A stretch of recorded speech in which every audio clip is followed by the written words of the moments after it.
Bueno, muy buenos días. El día de hoy voy a exponer acerca del tema de la comunicación interventricular, pero antes de ver a fondo este tema voy a eh, profundizar un poco en algunos temas un poco más específicos. Entonces, lo primero que vamos a ver va a ser la formación del tubo cardíaco.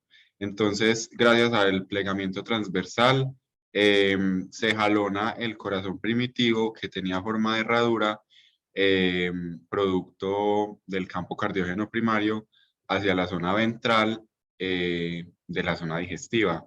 Y se forman tres componentes principales.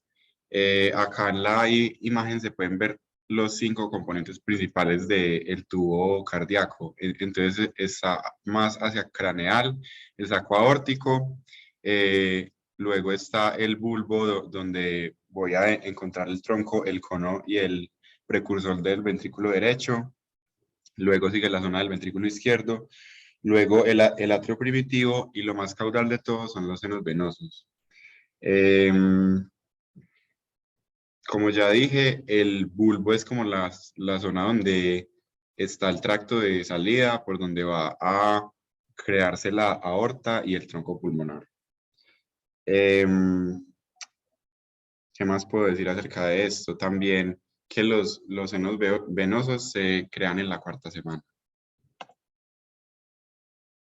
Bueno, ahora vamos a seguir con el tema que es el plegamiento del corazón o del tubo cardíaco. Entonces, este plegamiento va a formar el asa cardíaca y el primordio de las cuatro cámaras del corazón, pues que son los dos ventrículos y las dos aurículas. Em, entonces, el bulbo, que era una de las zonas más craneales, va a migrar hacia adelante y hacia la derecha.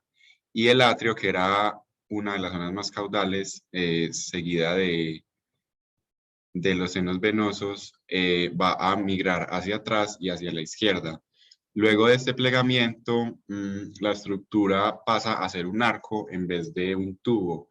Entonces, la zona más caudal va a formar, digamos, como un huequito, eh, perdón, una barriguita en forma convexa y la zona craneal en forma cóncava. Acá podemos ver más resumidamente como las cuatro cámaras del corazón cuando ya se dio el plegamiento del tubo cardíaco. Entonces, hacia la zona más craneal podemos ver el saco aórtico, después seguiría el tronco arterioso, el cono y el futuro ventrículo derecho. Y hacia su izquierda va a estar obviamente el ventrículo izquierdo y en la zona superior están las dos aurículas. Bueno, lo que vamos a seguir viendo va a ser el sistema venoso del embrión. Entonces, lo primero que aparece es el seno venoso en la porción caudal del corazón, el que vemos aquí, que estoy señalando con el cursor. eh, Además se forman las seis venas cardinales, tres a cada lado, que serían la superior, la común y la inferior. Eh, y también empiezan a aparecer las venas vitelinas que salen del saco vitelino y van a drenar al seno venoso, que serían esas que voy a señalar aquí. Estas dos que están con una línea negra. Em, y a su vez también van a aparecer las venas umbilicales que lo que van a hacer es traer sangre oxigenada desde la placenta hacia el embrión. Bueno, entonces aquí rápidamente voy a mostrar el sistema venoso del embrión. Entonces por acá tenemos al seno venoso, que es la porción caudal del corazón. Luego hacia más caudal está el conducto venoso, que va a formar después las venas del hígado, pues los sinusoides hepáticos, y de aquí pues aquí van a drenar las dos venas umbilicales, una a cada lado, y las venas vitelinas. Pero aquí en esta foto, pues Ya la vena vitelina del lado izquierdo desapareció, que ya lo vamos a ver en la próxima diapositiva. Bueno, entonces en esta diapositiva podemos ver cuál es el final de las venas del embrión. Entonces, digamos que el cuerno del seno venoso derecho, o mejor dicho, el seno venoso derecho va a tomar mucho más aporte sanguíneo que el izquierdo, porque el izquierdo va a empezar a involucionar. ¿Por qué empieza a involucionar el izquierdo? Porque primero se desaparece el conducto hepatocardíaco izquierdo, que es la porción que hay entre el hígado y el cuerno del seno venoso izquierdo, em, que es parte de la vena umbilical.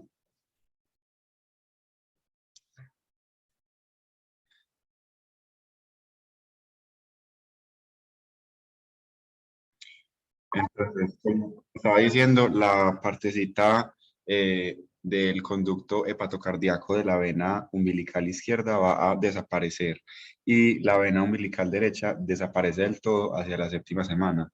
La otra parte de la vena umbilical izquierda se va a convertir en la vena umbilical definitiva, que lo que va a hacer es aportar sangre oxigenada al embrión desde la placenta. Y finalmente, el seno derecho, pues el seno venoso derecho va a perder su importancia, pues por falta de aporte sanguíneo y se va a transformar en el seno coronario. Y la parte que era la vena cardinal común o la vena cardinal pues que estaba entre la superior y la inferior, se va a convertir en vena oblicua del atrio izquierdo o también que se puede llamar vena de Marshall. Bueno, ahora vamos a continuar con el tabicamiento del canal interventricular o espacio interventricular. Entonces, gracias a la formación de las almohadillas o cojines atrioventriculares, también por la proliferación de las células endocárdicas y de la gelatina cardíaca, y además por el abombamiento de los bordes izquierdo y derecho, se van a empezar a formar un tabique medial que posteriormente se tiene que cerrar hacia la semana 8 o 9 para que no vaya a haber ninguna malformación congénita. Em, Además de esto, se va a empezar a crear un septo interventricular muscular de manera oblicua, y las células endocárdicas van a inducir apoptosis de la gelatina cardíaca para estimular el número de células miocárdicas y luego engrosarse hacia la periferia del ventrículo. Posteriormente se va a dar una diverticulización de la parte interna del miocardio por una apoptosis programada, pero se sigue engrosando el miocardio hacia la parte de la periferia, o sea, hacia estas zonas de acá. Normalmente este nuevo septo y las almohadillas endocárdicas atrioventriculares dejan un agujero que debe cerrarse, como ya dije, hacia la semana 8 o 9, gracias a la migración de células de la cresta neural, proliferación de cojines endocárdicos y la prolongación del tabique del cono tronco, que eso es lo que vamos a ver en un momento. Entonces, ¿qué es lo que pasa si no se cierra este tabique hacia la semana 8 o 9? Pues lo que ya sabemos que sucede, que es la comunicación interventricular, que es una de las cuatro cosas pues de las cuatro características de la tetralogía de Fallot, pero se puede dar por sí solo, o sea, puede que solamente se dé la comunicación interventricular sin necesidad de las otras tres características. Bueno, entonces ahora vamos a seguir con el tabicamiento del conotronco. Entonces, recordemos un poquito qué es lo del conotronco. Eso es parte del bulbo que vimos al principio cuando estábamos hablando del tubo cardíaco y su, de su plegamiento y todo esto. Entonces, ¿qué es lo que pasa con con el tabicamiento del conotronco? Primero hay que saber que se forman dos tabiques en forma espiral. debido a la formación de cojines endocárdicos de la zona conal y otro de la zona troncal. Después van a llegar células de la cresta neural y hace que estos dos septos se fusionen. Entonces, el de aquí, o sea, toda esta secuencia en el punto 6, cuando ya es el final, se van a fusionar los dos septos que eran en forma de espiral.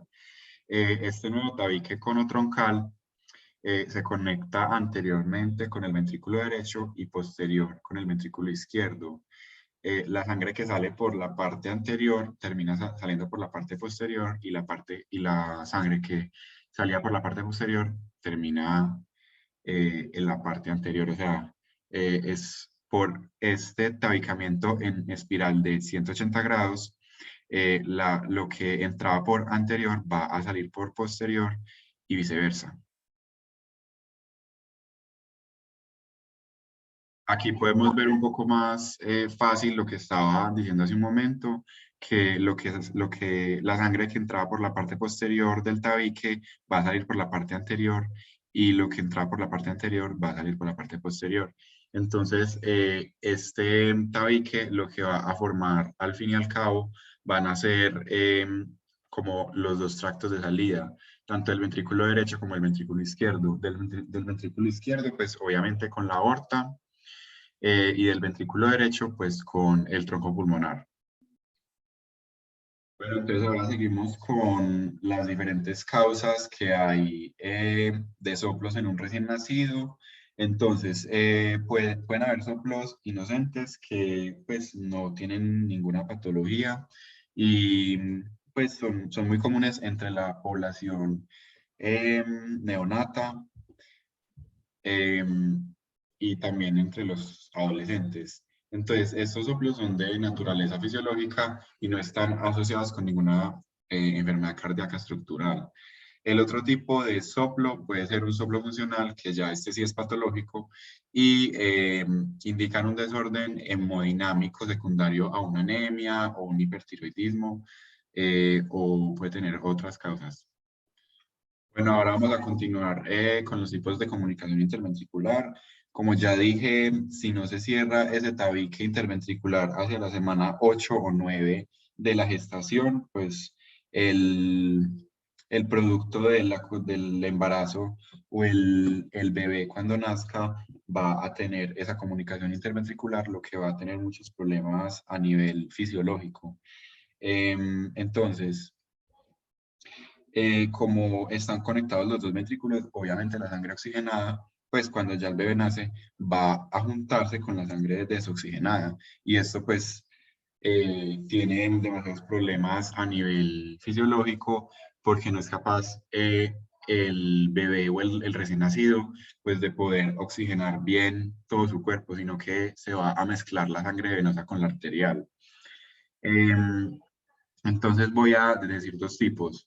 Las más frecuentes son las perimembranosas, que es aproximadamente el 80%, que se ubican en el área del tabique membranoso, que recordemos que el área del tabique membranoso es por donde pasa el sistema de conducción cardíaca, o sea, de las de His y todas estos miocardiocitos especializados. También existen la comunicación de entrada, que es aproximadamente 5% de los casos, y se localizan debajo de la valva septal de la válvula tricúspide. Y también se les conoce como defectos auriculoventriculares. Em, También están las comunicaciones ubicadas en la parte alta del tabique interventricular, que son los defectos de salida, que son aproximadamente el 10%. Y estas se caracterizan por ser adyacentes a las válvulas pulmonar y aórtica. También la comunicación interventricular de la porción membranosa está ubicada por debajo de la válvula aórtica y suele ser muy amplia porque pues es seguida en un orden de frecuencia anterior, posterior y muscular. Y finalmente, pues como lo que esto puede causar eh, es que pues se produzca un hiperflujo pulmonar acompañado de una hipertensión.